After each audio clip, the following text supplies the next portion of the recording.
er mjög gagnlegt að nota dagatal til að halda utan um skipulagið. Dagatalið er opnið með því að fara í nýjan bibba og velja það hér og fara síðan í kalendar. Ef að dagatalið er ekki á íslensku, þá þurfið þið að fara í stillingar hér í tannhjólið og ýta á stillingar eða settings.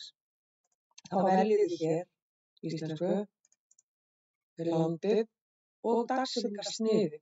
Það er nefnilega víða erlendis annað form á, en við tökum alltaf daginn fyrst, síðan mánuðinn og svo árið. Og síðan er gott að segja hér tímasniðið. Við notum oftast frá 0 upp í 24 og fínt að nota það. Síðan er tímabeltið hjá okkur, GMT plus 000, Grímsstaðir, tími Reykjavík og smettum á það. Þá fáum við alltaf dagatal sem er rétt miðað við okkar klukku. Síðan förum við bara hér tilbaka út úr stillingunum.